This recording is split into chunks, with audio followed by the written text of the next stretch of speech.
观众朋友，大家好，欢迎收看天津卫视大型情感节目《爱情保卫战》。好，那接下来呢，让我们看一看今天的嘉宾遇到了怎样的困惑，请开门。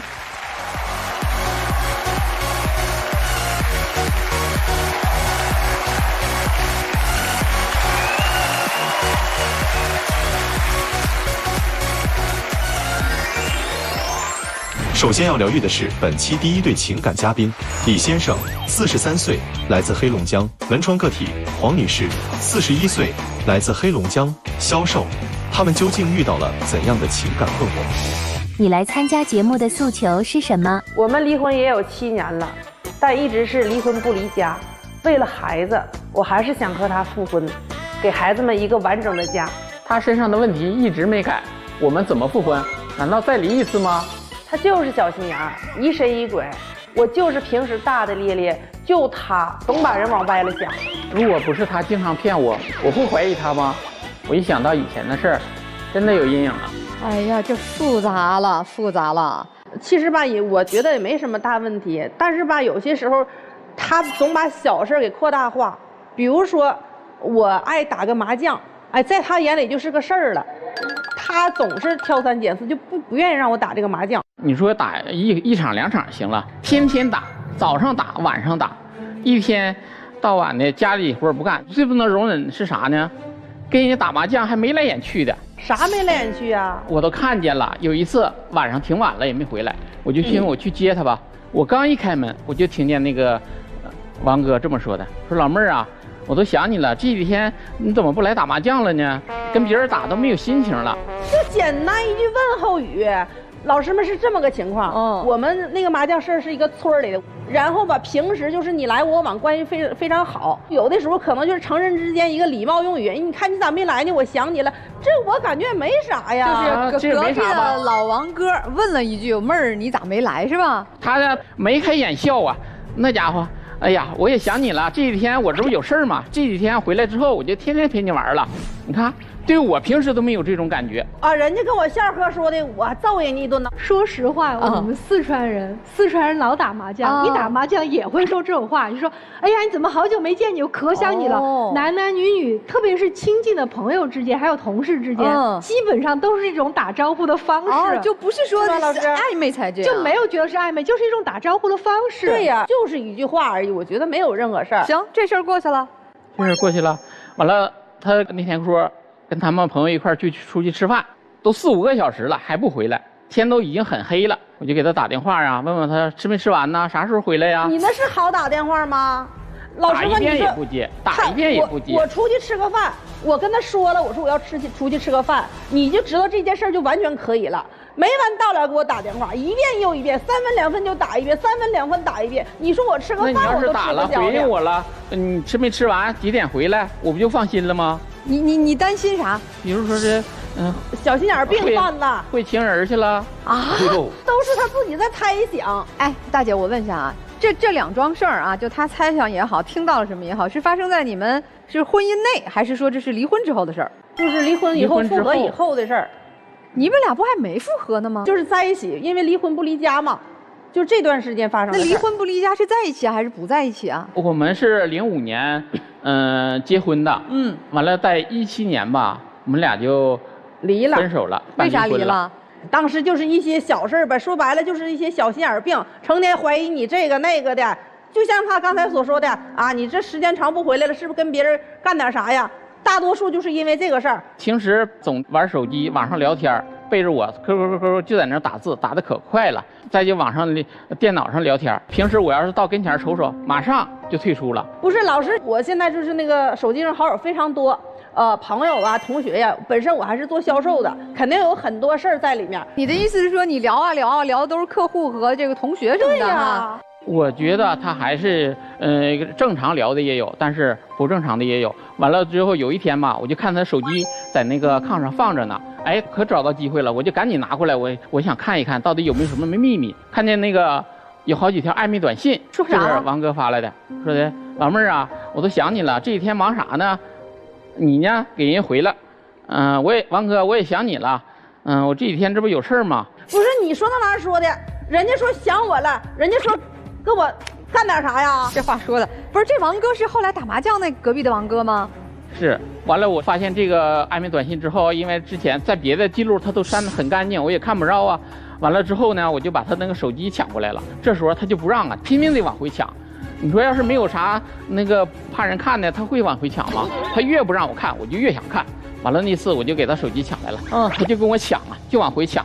那天给我的衣服袖子都扯坏了，抢来了我是看这是啥吗？删的挺干净，咱也啥也查不到啊。完我就上电脑上查那个话费详单，不看不知道，这一查呀，哎呀，每天的通话记录都得有10多次，少的时候就是几分钟，多的时候1个小时以上。都是这一个人，都是这同一个号码。那不就打个电话吗？哎不，大姐，你给同一个人每天打10多个电话，那可真不是就打个电话啊。不是，老师是这情况，我们俩吧平时也有矛盾，家里边这事那事的，可能是心理压力比较重，然后2个人就感觉，哎呀，听听我说说心里话，我听听你说心里话，感觉这事儿心理压力可能就释放了。这还是你们离婚之后，就离婚不离家期间发生的事儿，是吧？啊，就其实之前离婚呢，也是鸡毛蒜皮这些捕风捉影的事儿而离的啊，也说不出来个所以然，反正离了，冲动下证儿办了，但俩人没分开，还保持着原来婚姻的那种方式，生活方式一样，是吧？对，你们有孩子吗？有2个孩子，2个孩子，男孩女孩？一个男孩，一个女孩。哎呦，那这幸福之家本来是哈。多大了呢？孩子多大？儿子20了，我闺女12。所以你们2口子事，孩子们也都看在眼里啊，这么大了。对，因为我那个也分开过一段，完了之后回来哪次看见孩子爸爸的可爱了，完了之后看见他们也挺开心的，完了就这么着，现在一块儿又这么凑合过着呢。那现在怎么女方突然想到要复婚了呢？你说，离婚了，但是这个家还在一起过。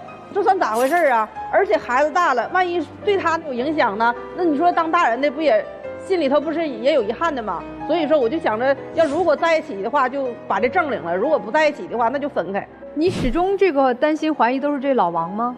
还有别人吗？也有，还有，但是具体我不太清楚。那什么现象？怀疑有对你怀疑什么？就有什么让你觉得有怀疑，值得怀疑？有一次咋的呢？我当时我记得很清楚，我做咱那个保险销售。然后有的时候会出去学习，然后可能时间也长了，或者几个小时，你还得去谈客户，可能就几个小时，他就给我打电话问我你啥时候回来，我就跟他说我不一定啥时候回来，也许时间长，也许时间短，这又开始打电话了。对呀，都已经挺晚了，我就问他，我说那个你忙完了吗？啥时候回来呀？没有车的话，一会儿我去接你吧。他说我跟那个朋友在一块吃饭呢。我说都有谁呀？他说都是一些同事，挺多人呢，说了你也不认识。等一会儿我就搭他们方便车就回去了，我就在这左等他也不回，右等也不回，我这心里吧又开始不得劲儿了。完了我就也没告诉他，我自己开车就去他那个镇上了，我寻思给他接回来。到那之后我寻思给他打个电话，问问他在哪家饭店呢？我就是不去打扰你，我在外边等着你，等你完事之后咱们一起回家。左打也不接，右打也不接，再不就正在通话中。你说你想干啥？我都告诉你了，我告诉你我谈业务，你等我打电话，我在客户面前我能不能有点脸面呢？因为我是有事儿，我告诉你我心里有你，我才在乎你，我才会去接你。你那是小心眼病犯了，你想看着我监督我，你是这个出发点。又过了半个小时，给我回电话了啊！我在哪个烧烤店呢？你来吧。我寻思这有消息了，赶紧去吧。到那个烧烤店一看，他和一个同事就他俩人，刚点的串，一个还没上呢。完了，这时候我就感觉不对劲儿，正好桌上他手机在桌子上放着呢，我就抢过来了。抢过来我一看，这不是这同事几分钟之前刚联系完的，这说明啥呢？之前他那好几个小时说不上干啥去了呢？那是你猜的，那我们俩别让他猜，你告诉他不就得了吗？这多容易一个事儿啊！想过不想过吧？不是我，你想不想跟他复婚吧？那当然了，特别简单，你拍个视频。我是觉得我和这些人在一起，他说了，他也不一定信。你看刘老师，你看啊，就作为男人是吧？现在咱都男人，如果你老婆是这种情况，你会怀疑吗？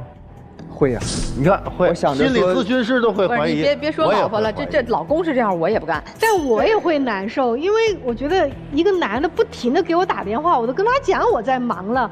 而且我知道他的性格，就是我打了一个电话，我接完了，他还会过一会儿再打。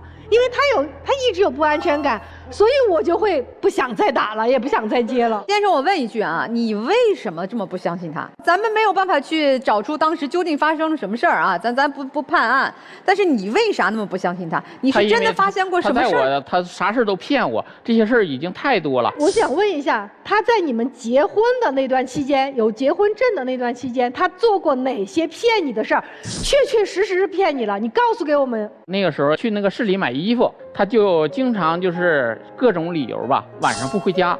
老师是这样的，我们家吧离市里比较远，我也不会开车。女人嘛爱逛街，而且我一年也就去个3次2次，我还不经常去。有的时候可能就晚了，车错过去了。我想着搁这住一宿吧，可能花不30几十的，然后再来回坐车的话也不省钱。如果你要是让我放心了呢，我就给他打个视频看一下子你在哪儿，跟谁在一起，我不就放心了吗？可是呢，给他发视频，他就是不接，给我挂断，发视频挂断，发视频挂断。是从来都不接吗？还是曾经也接过？曾经也接过。后来就是嫌烦，后来我就觉得太烦了，我就不想接了。我们这个就是前夫猜忌前妻这个事儿，咱告一段落。反正听明白了，具体证据是没有，但就是怀疑哈。对。那除了这个问题之外啊，你们俩之间还有其他的问题吗？在家里吧，这个孩子，我特别有这个老姑娘特别可爱，我特别喜欢她。完了呢，现在我们就是挣钱呢，我还交给她来保管。之前就是她这个种种的事儿吧，有怀疑也好，心里不甘也好。但是呢，我心里还是在乎他，有他的。在他那个过生日的时候，我给他买了一个小礼物，不算太贵吧，1000块钱的钻戒。哎呀，你可别磕碜人了，1000块钱钻戒，你都看不着这玩意儿钻搁哪儿呢？哪是钻呢？我得拿放大镜瞅去，那钻搁哪儿呢？还钻戒，我的妈！那也代表我的心意嘛。我这平时我这零花钱就那点儿啊。那我的心意就挺好了呗。是你有这个心，我不承认，我不说你抠行吗？但是这抠是摆在事实眼前的。我就平时买点特价菜、特价水果，那个学吧。你学的是啥呀？学的是烂掉的那部分，那不是光是蔫儿的，是烂的。谁家吃烂东西呀？那你说吃了对身体能好吗？所以他抠抠搜搜这劲儿，你也看不上呗，是吧？我肯定看不上啊。那还有啥看不上的？老师，咱都是女人对吧？爱买几件衣服很正常吧，而且我买衣服我还不买太贵的，100、200的，180的，然后有几件，然后有一天我说，哎呀，我想买2件衣服去，我感觉没啥衣服穿了。他说啥啊？你还买衣服？你看你那衣柜呀，你瞅瞅那大一堆，我能给你找出20条裤子。我们家那大衣柜四开门的，我跟我姑娘我儿子的占1/3，他自己的。他得占2/3。哪个女人人家那老公给自己媳妇儿宠的啊？你看人家有啥咱有啥，我这没说人家有啥我有啥，我就几件廉价衣服都不行吗？从来也不送给我点啥，就是那一次送了那1000块钱的钻戒，算送我东西了。从来没送。女士，这听起来你还复啥婚呀？又抠搜又不疼爱你，买东西也买不到心里，又天天盯你的梢，怀疑你，给你扣屎盆子，说你和隔壁老王怎么着。说白了，你还跟他复啥婚啊？这不是为了孩子有一个完整的家吗？对他吧，这些年虽然是说吵吵闹闹的，但是谁家那日子不是一地鸡毛呢？我就想着，哎呀，对付过吧，毕竟也这个年龄了，半辈子了。我也是这么想，多少也是有感情的。行，你想复婚，但是前夫先生现在不想复是吧？对。那你准备你们这关系怎么着？他这个除了这些毛病之外，还不会做饭，做饭还不好吃。说我烙那饼能砸死个人，说我那白菜炖的是猪屎味儿，我不也吃了吗？我也没单吃小道去。他不会用心去做呀。啊，他打麻将有时间，回来做饭，唰，10多分钟好饭了。那你提一下啊，前夫，他做到什么样的状态，你就说这婚可以复了，我能再娶你一次。就是跟外边吧这些关系吧，咱们就是有个度，没有那些个闲聊。你不聊天不唠嗑能承担吗？不，咱不解释，不去这个拌嘴哈。就他提他的要求，您想您能不能做到？做不到，咱就做不到，没什么好吵的。还有要求吗？咱打麻将嘛可以打，但是逢年过节了，亲戚朋友在一起了，打一打可以，减少打麻将，经常打。还有没有第3个？尽量外出的时候吧，早点回家。他一般几点回来？都得9点以后，10点左右。所以你就这3个要求，他能做到，咱就复婚；做不到，就还这么凑合着，是这意思吧？对。你们是小情侣还是小夫妻？是情侣。点评一下吧。我其实挺理解这个大哥的，因为我爱你才会对你疑神疑鬼。如果我像这个大姐一样，那你早就没了。姑娘对着男朋友说的，对，说男朋友是在点人了，这直接点。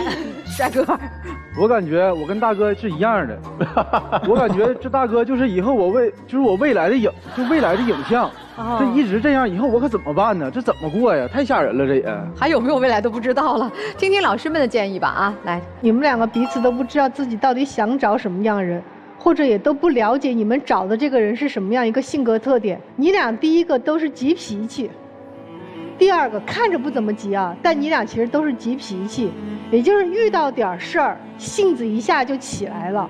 这个时候如果对方再稍微说两句拱火的话，可能就是多问两句，你们都会认为就是拱火的话，你们就会按耐不住脾气，并且不会用说话的方式去好好沟通，直接就上火了。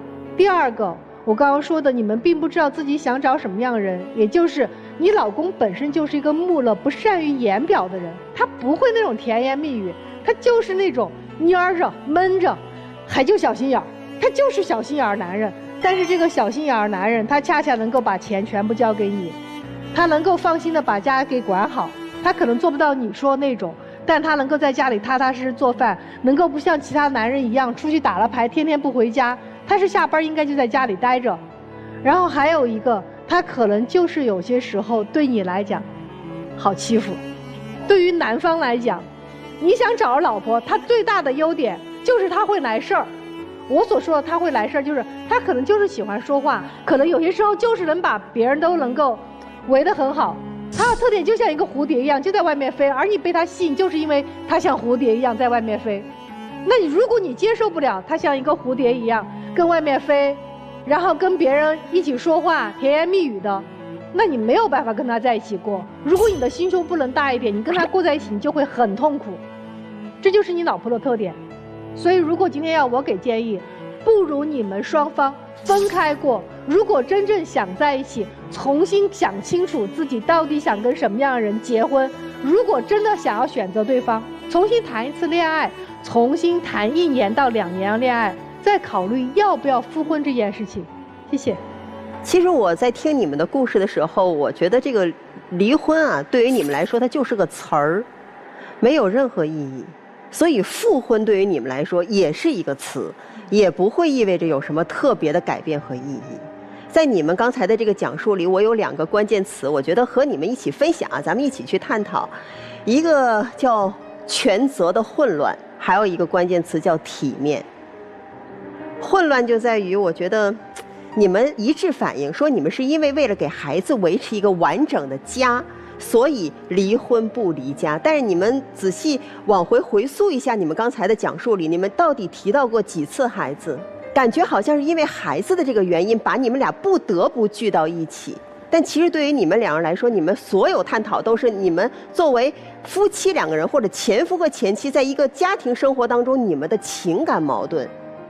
这个本身应该是随着离婚这个权责已经应该消失掉的。所以你们现在首先在这一点上是混乱的，而且孩子还知道你们已经离婚的状况。你们到底传递给孩子的是一种什么样的婚姻观？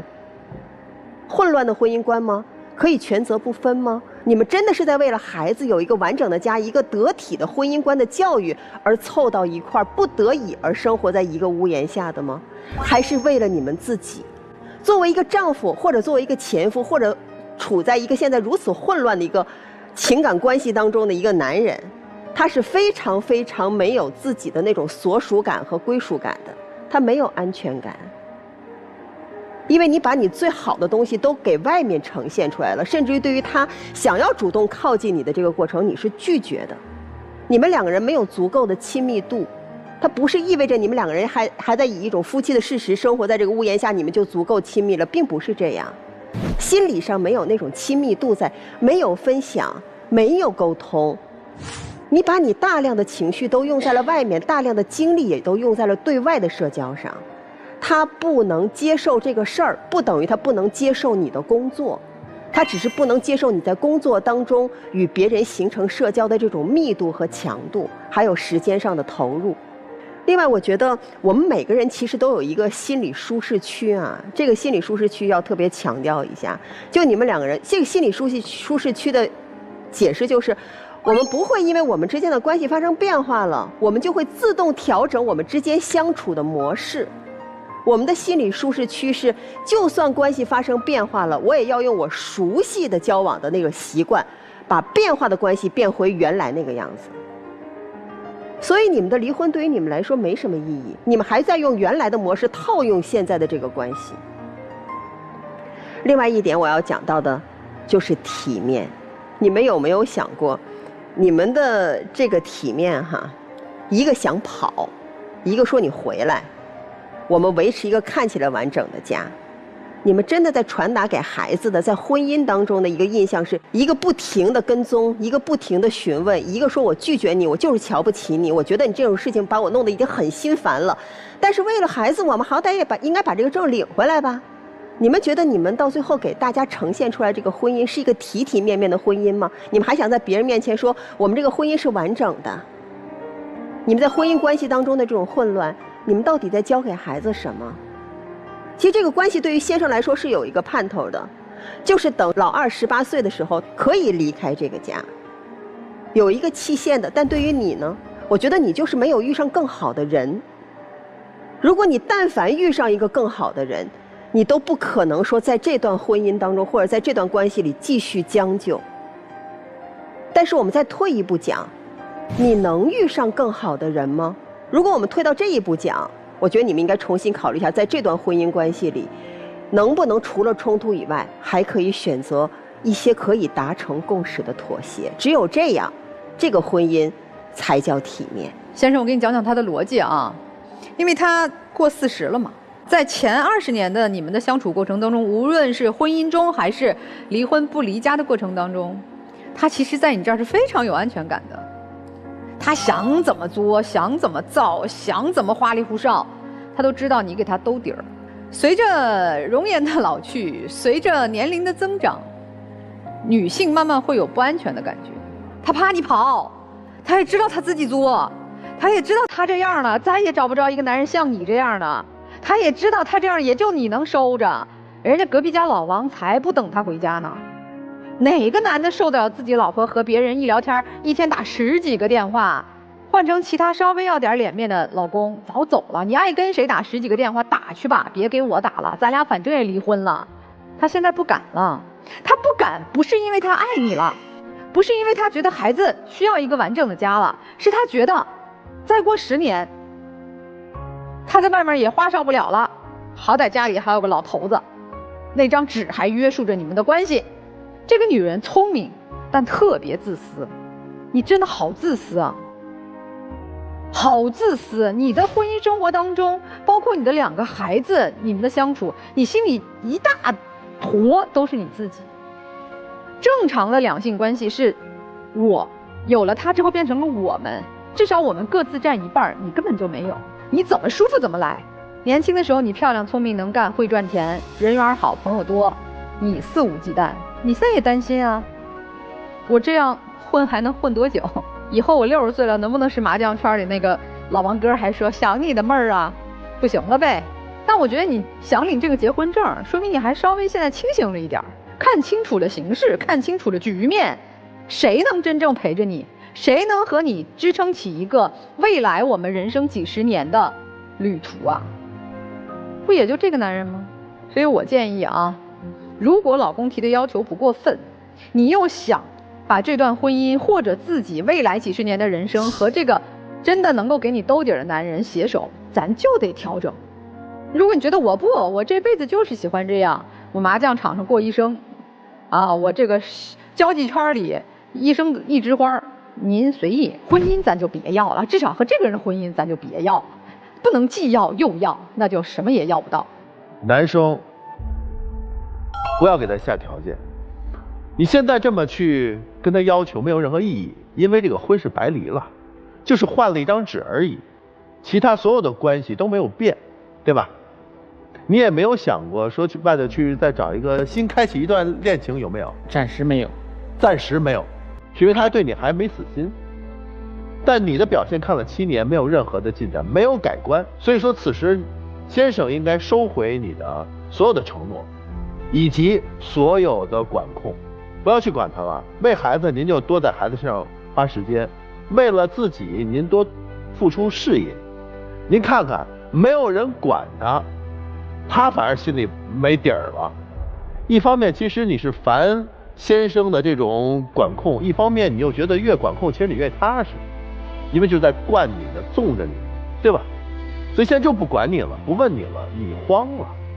我不知道为什么在这个时间节点你要提出复婚的这种想法，一定是有些迹象表明，他可能不那么再管你了，你慌了，你玩不了了。所以啊，女士，咱得真是看清形势，他完全可以找到一个更好的。可你呢？如果你真的是对自己负责的话，跟先生如果没有感情了，那就说清楚，好不好？我们现在做好孩子的妈妈、爸爸之间的相处模式。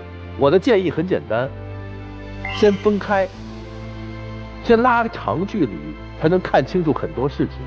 先把不该给的钱收回，不该住在一起的咱就搬出去。如果我们真是男女朋友恋爱，我们先试着去恋爱，别说复婚，我们试着谈一谈有没有共同感觉，你的心愿不愿意在这个男人身上多花一些，对不对？如果我们理清楚这件事情了，再来做决定，但前提一定先分开。做咨询10多年了，你们这种情况见太多了。就是第一点，我听到你有说到，说客户在的时候，如果接他的电话会觉得很没面子等等。首先，我不觉得跟客户聊的时候接家人一个电话没有面子，几分钟够说清了，1、2分钟足够。而且如果你的客户连这1、2分钟都等不了你，那他本来可能就不是你的客户。所以要把这个重心往家里稍微偏移那么一点点，最起码在这个时候。第二点我想说的是，其实监督也是一种爱。如果有一天他就不管你了，死活都不管你，你去哪儿也不联系你，我相信你心里也会有失落的。第三点啊，千福哥，抓得太紧真的会让人窒息的。要么你就后面给自己一段时间，你找到证据，你就找出来证据，干脆就让自己死心；要不然你就试着收起一下你的怀疑。其实你们2个人还有一个核心的问题，没有分清楚定位的问题。可能像一般的家庭，男主外女主内，但是对于你们的性格而言，可能女方更适合做一些对外的社交，男方可能更适合操持家里面的一些东西，可能这是性格上而言的。但是你们2个人就这一点没有沟通好，导致你经常想往外跑，而你的老公他总想把你往家里去抓，希望你往家里用更多的时间。所以最后给你们一个建议啊，你们可以先试着分开1个月，或者分开一段时间。离婚不是都有离婚冷静期吗？咱就来个复婚冷静期，感受一下分开的那个状态，想一想，想清楚到底是想在一起，还是想以后都分开，这样给自己一个交代。好，谢谢西大。如果大家也想找西大来解决情感方面的问题啊，有个非常简单的方法，就是在我们的微信公众号里搜索西大啊，然后添加关注。那您只要回复"爱情保卫战"5个字，就会得到粉丝的一份礼物，那为您的爱情来保驾护航。好，那2位老师们建议你们去认真思考一下啊，咱也听听这对小情侣他们的情况，好吧？好的，来，请坐。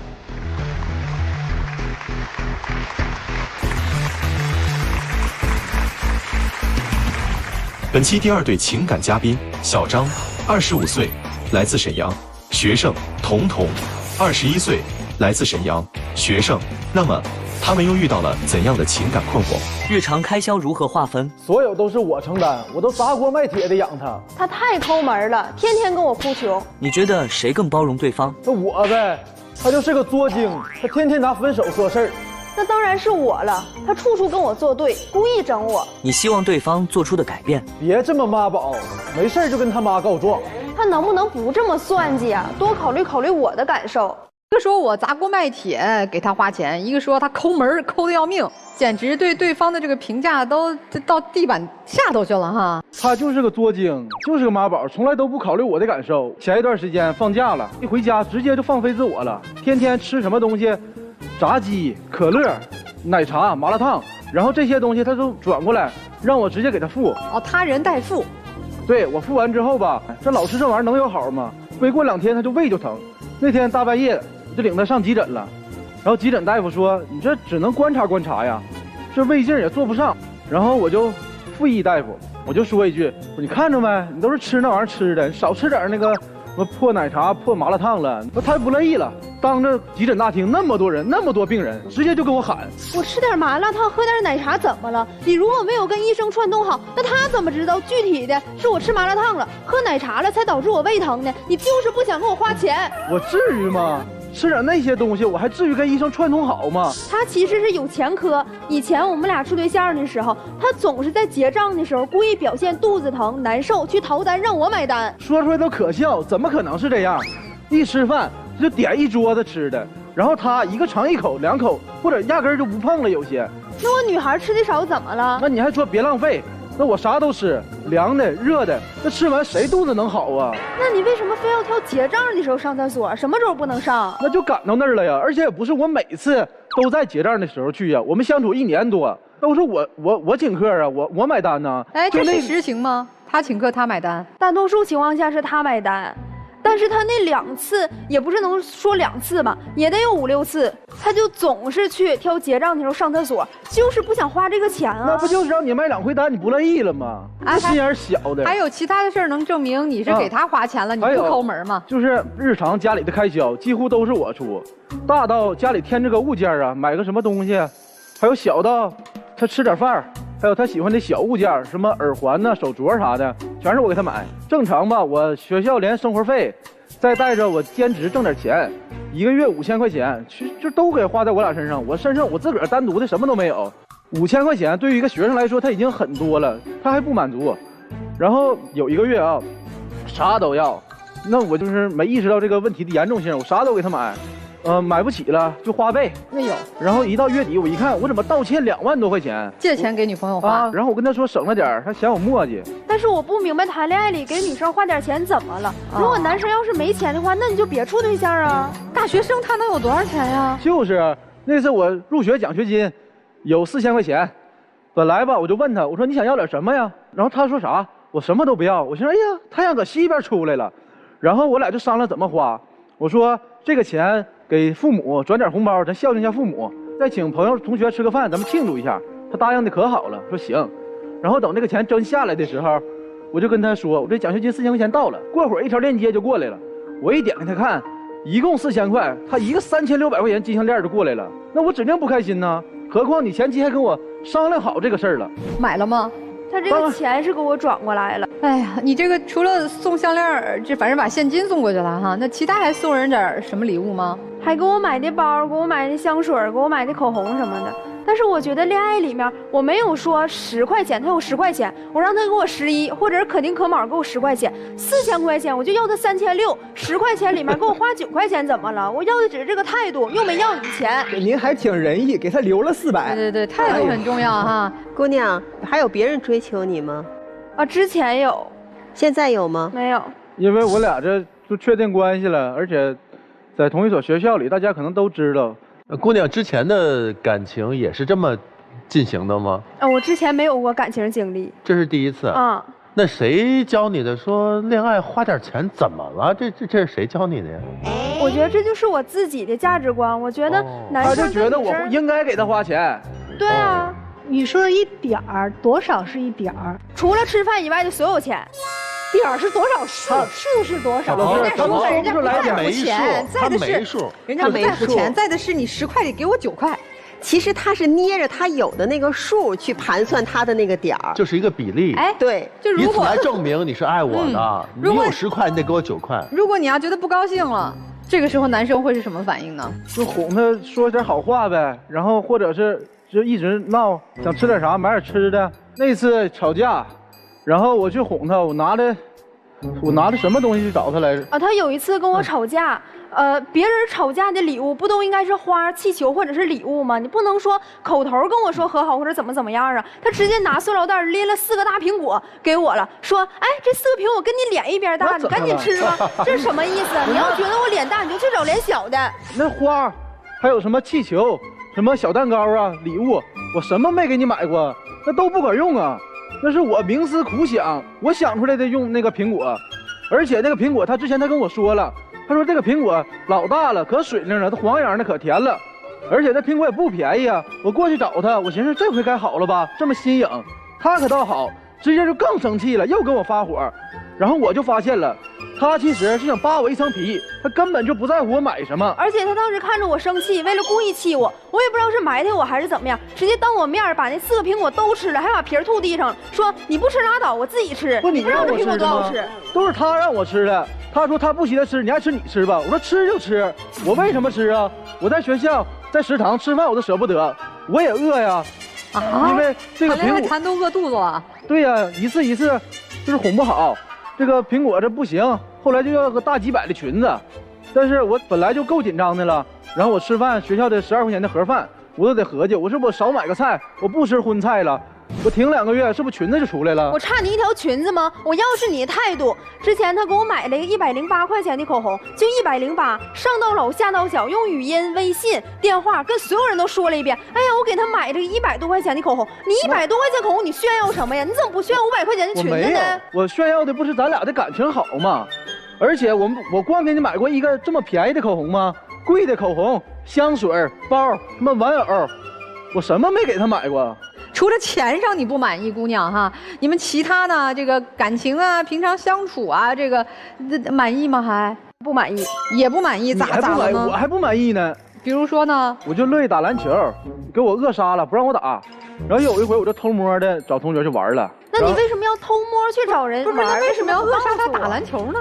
就是让我陪伴呢。因为我觉得，如果谈恋爱的话，2个人还要什么私人空间？就应该黏在一起呀。我可以放弃跟我室友、跟我闺蜜出去玩的时间，你的世界就应该围着我转，我世界应该围着你转啊。他就觉得我不该有爱好，我应该断绝一切社交，我就得陪着他，围着他转。就那回打球，我刚到那没玩一会儿，他直接气势汹汹就下去了，当着我那么多朋友的面。薅着我的耳朵，搂着我的衣领子，就给我薅出去了。那让我有没有面子呀？那么多人呢。然后还有我们去丹东，然后我有朋友在那儿，跟我好几年没见了，想跟我吃点饭，多待一会儿，他就不干。我们一说话一聊天，他就在后面打岔。我想吃那个，给我夹个那个呗。扒拉手机，跟他说：“哎呀，一会儿去这鸭绿江断桥，一会儿我再去那个什么安东老街，我要去打卡去拍照。”我去之前提前都跟你说了，那是我计划好的。那计划赶不上变化呀！我那个朋友看不下去了，央求他说：“兄弟媳妇啊，那个咱多待会儿，多吃会儿，挺长时间没见了，确实想。”然后他没干，死活不干，拉了个脸，搁那补上妆，拍搭的，然后把车都叫好了。为什么不愿意跟你朋友一起出去？是因为我有阴影了。他以前有过前科，我当时跟他一起去露营，在20多个人面前，他把我骂了一顿。当时这20个人里面，我只认识他。我出发之前跟他说了，你要照顾我一下，给我夹菜什么的，不要让我太尴尬。我没照顾你吗？那不是我要求的吗？你主动了吗？他当时到那块儿以后，就让我自己一个人玩手机。我说你如果让我在这玩手机，我为什么不回家玩啊？然后我就不是很愿意。我合计那尊重他一下吧，毕竟都是他的朋友，给他一点面子。我就去卫生间了，他就不乐意了，说我等你这么长时间，这么热，这大包小流的，你让我在这等你啊？10个人都拉不住他。那是这么回事吗？那天我们约好了早上9点，我朋友来接我俩，然后他可倒好，化妆。然后画一会儿，躺一会儿，画一会儿，上个厕所，来来回回好几次。我说你快点，他就不干。他说你要是着急的话，你先去吧。2个小时，我朋友在车里待着，他大夏天30来度，虽然有空调，那也难受啊。我俩一上车，我朋友也不高兴，也有点撸噜脸。他搁那嘎的也摔打，也狠搭的，我得哄这个，还给那个赔不是。我夹在中间，我里外不是人。然后到露营地吃饭，就我们这帮朋友聊天，他加入不进去，带着他也嫌没意思，就自己玩呗。然后就像个宝宝似的，让我给整这吃整那吃，我就差嚼碎了喂他嘴里给他咽下去了。然后吧，走的时候就是跟我一个朋友一块走的，然后也没管我，因为我说在那等他了，他也不干，有说有笑的。我那个朋友是长挺帅，是个飞行员。他那天我就瞅他俩人有说有笑，他嘴都咧到后耳根了都。我笑的也没有那么邪乎，就是因为那是礼貌，跟他一起走路，我跟他关系稍微好一点，也能表现他跟他朋友稍微好一点啊。你觉得我会跟你兄弟在一起吗？你是自卑吗？我上哪儿找自信去啊？平时生活中就各种挖苦我、贬低我、埋汰我，我哪来的自信呢？还有之前有一件就是特别恶劣的事儿，因为我俩冷战，后来我去找他没理我。然后我就在寝室待着，我就接到电话了，我朋友跟我说，你对象怎么跟着别人一块吃饭走？然后当时我就懵了，直接撂电话就去了，正好给逮着了，跟一个男孩搁那俩吃饭，有说有笑乐呵的，我就懵了，我这气不打一处来，我说你啥意思啊？这么着急吗？咱俩还没分手，你找下家吗？我当时确实是找了一个男孩故意气的，吃了一顿饭，也发了个朋友圈，但是又没发生什么。而且你那是和好的态度吗？咱们俩冷战了10多天，他最后给我来一句说该和好了吧？我是欠你的吗？你让我和好我就和好啊。那和好没呀？没有，他让我给他道歉，但我想我凭什么道歉呢？我也没什么做错事儿，因为是那次我们吃饭，因为平时吃饭吧都是我把方便筷子掰好，把刺儿刮掉，然后再给他。那天我特别饿，我就先吃了呗。然后他说：“那你自己吃吧。”扭屁股就走了。那你为什么不哄我？你这不属于激化矛盾吗？本来我就挺有气的，你干什么还让我哄你啊？而且那阵儿就是不怎么联系前，他跟他妈告状，说我什么事儿都不行，就看不上我。我觉得我说的没有什么问题，他就是让我委屈了，就是像筷子那件事儿。我觉得这就是落差感，细节见人品。你可以从刚开始到现在一直对我好，那为什么前期一直给我磨筷子？为什么到那天突然就不给我磨了？你就是不爱我了呀？谁没有个饿的时候啊？不爱你了。你跟你妈妈说，你妈妈怎么跟你说的呀？当时他跟我说你们俩都这么大了，说自己处理吧。然后说小张也挺好的，让我别那么多事儿。他其实还是比较偏向那这不是好事儿吗？人家小姑娘找妈妈说一下，妈妈批评了她一顿。开始是都不错，但是他总是添油加醋啊，总是搁那颠倒黑白。就那回晚上有点不太乐意，然后走道的时候就没一块走。当时是快11点12点了，我们俩吵架了。那吵架了，这就属于触碰到我安全底线了呀！你把我生死直接就置之度外了呀！你应该当时直接就去拍我，跟我说，哎，有什么事咱俩回家说吧。那么黑的天，方圆10里以外一个人都没有，我不给我妈打电话，我找谁呀？谁保护我呀？我就在你后面看着你呢。那你为什么不过来拍我？那你也没找我呀。就那天，他直接打电话这么说啊，妈，我跟他干架了，然后他给我扔着眼不管我了，然后晚上太黑我害怕。走道还有流氓，还有酒蒙子要非礼我。我那也不是抱怨，是因为我跟我妈妈关系好。那关系好你就这么说吗？那给我说的是什么东西啊？而且总是这样。开始阿姨对我印象确实挺好，但是她在中间搅浑水，一而再再而三的整。现在就阿姨对我印象我都觉得不太好了。我还搅浑水，那不都是你做出来的吗？你上次还敢当我妈面打我啊？我怎么可能当你妈面打她？不，这怎么回事？是这样的，那天我们俩在家里闹着玩。闹着，然后他就去厕所了。他去厕所，我手欠，我就把灯给关了。关灯之后，他出来了，直接就火了，我都不知道怎么回事，他就往我脸上打，连骂带打。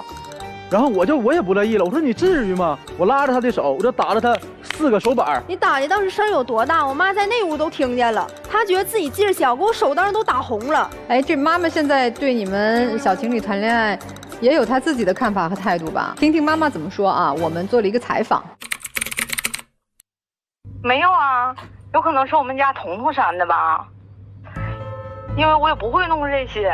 我前2天还纳闷呢，怎么微信里找不着他了呢？他俩年纪还小，可能2个人，谈时间长了，没有以前的热情了，这也可以理解。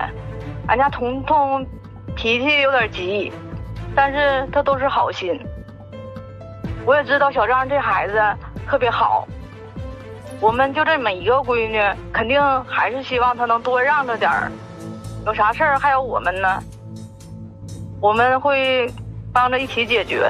哦，原来是这样。我以为就是告完黑状之后，阿姨也看不上我了，觉得我都是装的。然后那天我看朋友圈啥都没了，我以为是阿姨给我删了，原来都是你删的呀。这妈也是操碎了心呀，哎呀，还说了有什么问题，妈陪你一起解决，一起面对哈。那你们有什么对未来的计划吗？本来，我爸在老家已经给我找好一个工作了，然后也是就是挺好的这个铁饭碗，但是呢，他就想在沈阳发展，然后我挺念着他的，当时我就寻思这也挺好，但是呢，现在这个情况我就不知道我还要不要在沈阳待着了，所以我就有点犹豫，我不知道应该怎么办了。我其实没看出来他哪纠结，如果他这样的话，我也在考虑要不要分手。他一点都不包容我，那以后结婚不得欺负死我，不得欺负死孩子呀？哎呀，也没那么严重哈，但是你们俩确实这火药味十足，谁好像那个脾气都挺大，听起来好像男生做的并不少，但女生呢也并不满意。其实我这个老弟做的真挺到位的，每个月4、5千块钱一大半花给这个老妹儿身上，做的就挺好了。而且他还说他那个奖学金哈，他还想到说是给父母发个红包，这说明啥呢？他对老人嘛很孝顺，真的是性格挺好的。我很理解这位老妹儿她那个心里的感受。可能作为一个女孩来说啊，渴望那个我的另一半对我包容一些，对我好一些，对我宠爱一些，这个我是可以理解的。毕竟我也是女人，希望我的另一半对我这有此宠爱，因为他就不给我买这些东西，所以说我特别能理解他。但是有些时候要求的有点高了，毕竟2个人过日子，他是一个上学的年龄，他没有那么太多的钱，花的都是父母的血汗钱。如果说是我儿子这么花，可能是说当老人心里可以理解你交女朋友这个事情，但是以后你们2个创业了，有能力了，是不是？你怎么花都行，也要考虑，老人的这个家里这方面条件吧。我没觉得他们俩在谈恋爱，我倒觉得你俩是在花钱买东西。买了东西到底是啥？可能你们认为是爱，但是我认为男生买的是别人的面子，女生买的同样也是别人的面子。108的口红买完以后，让所有人都知道你对他有多好，有意义吗？我认为没有意义。恋爱如果全是靠钱来堆起来的，那这个恋爱但凡没钱了，它就会破裂。这不就是你担心的吗？如果我一旦没钱了，那他是不是就不要我了？如果我一旦工作不好，如果我一旦没有发展了，他是不是就不要我了？因为我供不起他的物质欲望。我现在是个学生，1个月就得花5000。那如果我是个上班了，1个月我赚不了1万，赚不了2万，那是不是他就不要我了？这就是因为你把爱情物欲化了。对于姑娘来讲，姑娘你也是一样的。你说男朋友就是该给我花钱，谁说男朋友就是给我花钱？如果你认为男朋友就是该给你花钱，那你不就是靠别人花钱买了你吗？等到哪一天他发现有一个比你更好的性价比更高的姑娘，他就不要你了呀。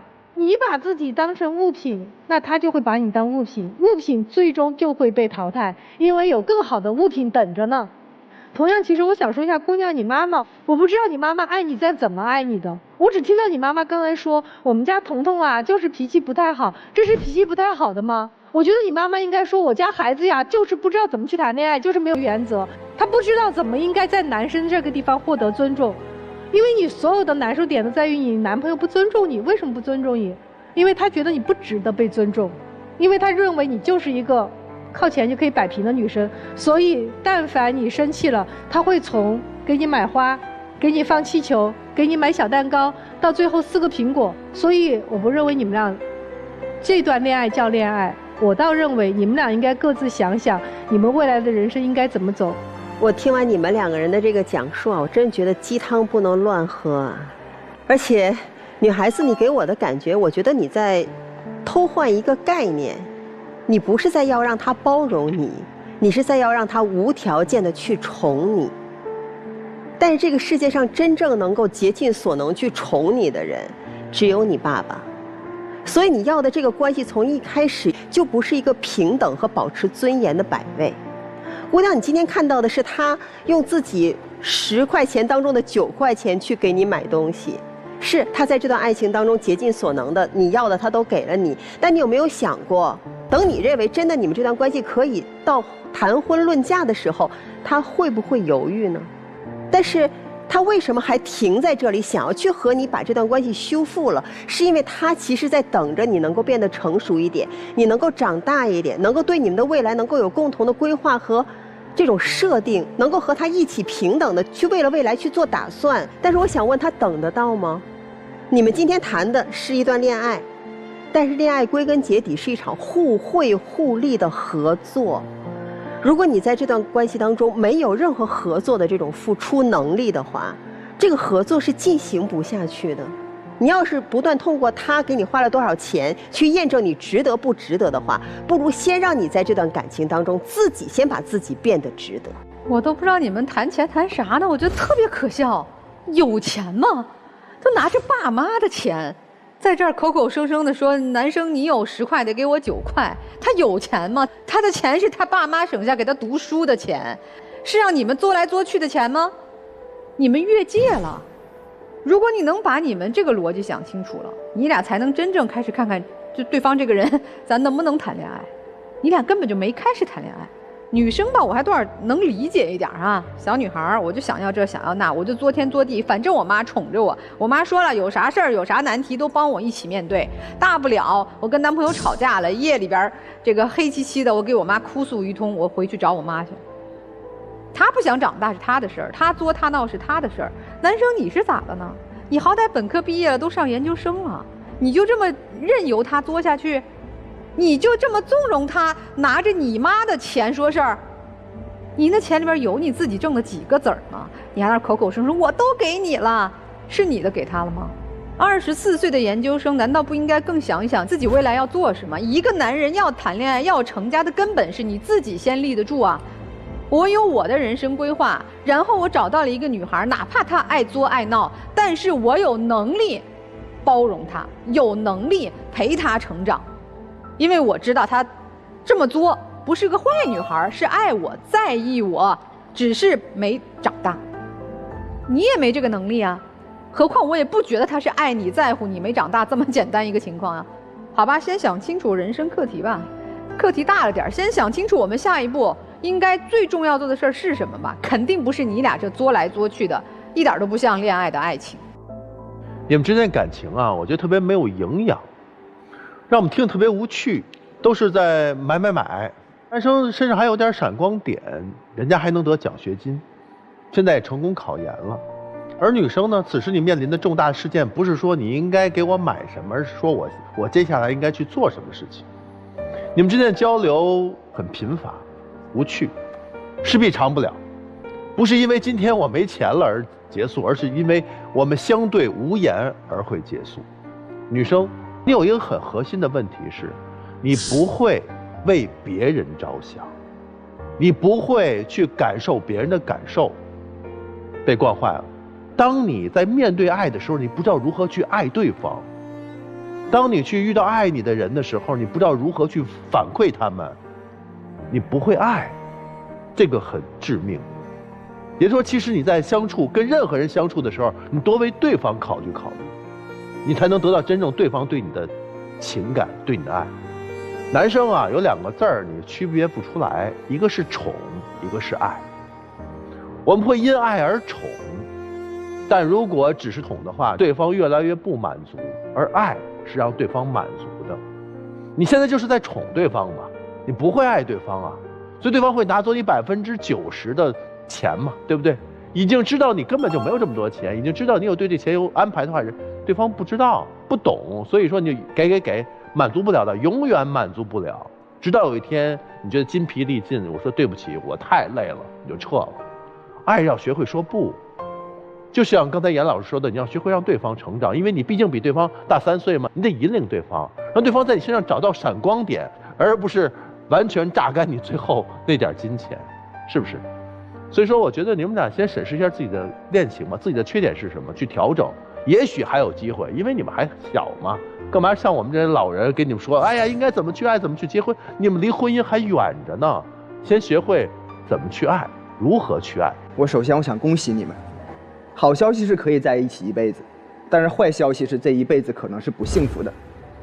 为什么？因为你们每次其实都会吵，然后每一次吵的时间，我给你们推演一下，后面的逻辑是你们每次吵的时间会拉长，因为女方每次吵架的时候你是有一个期待的，你会期待男方做出几点的行为，你心里是有一个预期的。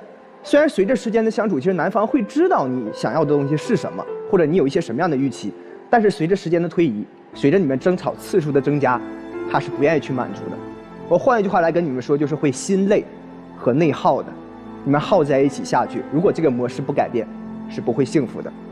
第二点呢，我想说，其实每个人啊都会有自己的爱好，但是你们之间可以找一个折中的方式。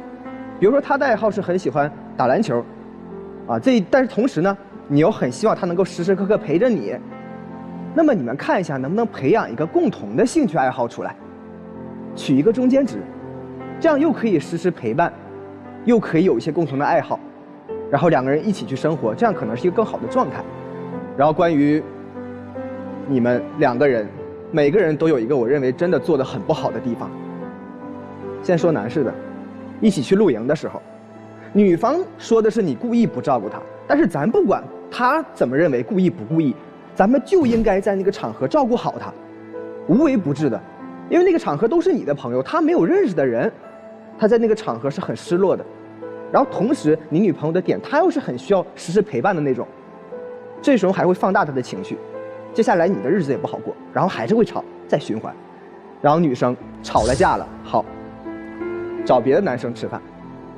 啊，我跟你说，你是挺聪明的，这招确实有用，但是它有用的次数有限，而且它是以消耗和透支你们未来的感情为前提的。再继续几次，他可能真的会受不了，真的会走。所以希望无论如何以后不要再用这种方式。我希望你们2个人真的能够好好坐下来，坦诚的彼此真的交流一下自身的想法。你们的交流很多我都听到的是基于事情上的。接下来不要，给你们个建议啊，不要聊事情，因为在事情上你们2个人的认知就是不一样的。不聊事情了，聊感受。我能感觉到你们彼此是相爱的，所以你们彼此一定会愿意照顾对方的感受。如果能够把这点做好，你们在一起可能就不是吵一辈子。谢谢西大。如果电视机前观众朋友呢也想找西大来解决情感问题的话，有个非常简单的方法可以找到他，就是在我们的微信公众号当中搜索西大，然后关注。那您只要回复"爱情保卫战"5个字呢，就可以获得粉丝的专享礼，为你的爱情来保驾护航。那接下来回到我们的门后思考一下啊，看看你们是选择出来，咱就好好过；不出来，咱就彼此祝福，好吧？请回。我们不设限啊，尤其这第一组，你说复婚可能也不现实，你说别复婚了，你也有他们自己的选择，分不开断不掉。哎，还真是。登录抖音搜索"爱情保卫战"的抖音官方号，那在每天晚上的8点到10点呢，我们会有情感导师啊在现场坐镇。那如果您有问题的话，也可以啊有机会和我们的导师进行连麦，每天晚上8点到10点。好了，那这第一组这离婚不离家的，算2口子吧哈，男女朋友。看看他们的选择吧啊！来，请开门。走了。哦，哎，这个我真没想到啊。就这女的态度很坚决，我这辈子就这样不改。也许他们选择了听大家的话分居了。对，就是其实而不是说不和好。此时此刻啊，我觉得复婚有点草率，对对对。所以说分开一段时间是正确的。哎呀，主要是要考虑清楚要什么，对，给孩子提供什么，是吧？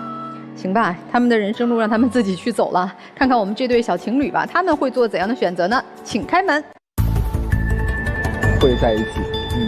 也走了，没有了，吓一跳。所以你看，年轻的这个爱情哈，哎呀，这女生终于笑了，哎，出来了，笑了。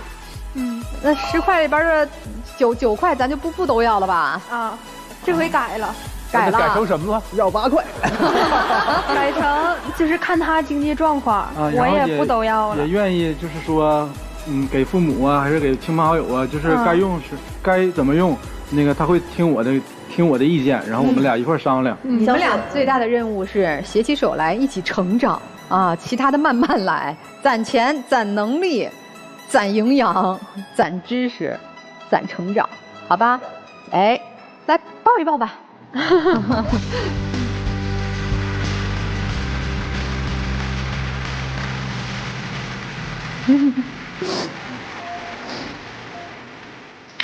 哎呀，这想的呀，哎呀，好了，回家抱吧。哎呀，这个你偷偷说了个啥呀？他跟你，姑娘，你2个跟他偷偷说了个什么呀？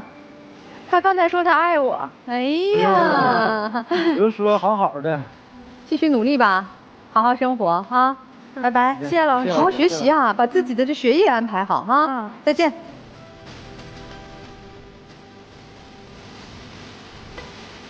爱情是各种形式的，但是无论是哪种形式的爱情，希望大家都能幸福哈。那也感谢我们今天5位聊一谈的老师，也感谢电视机前的观众朋友收看我们的节目，我们下次再见。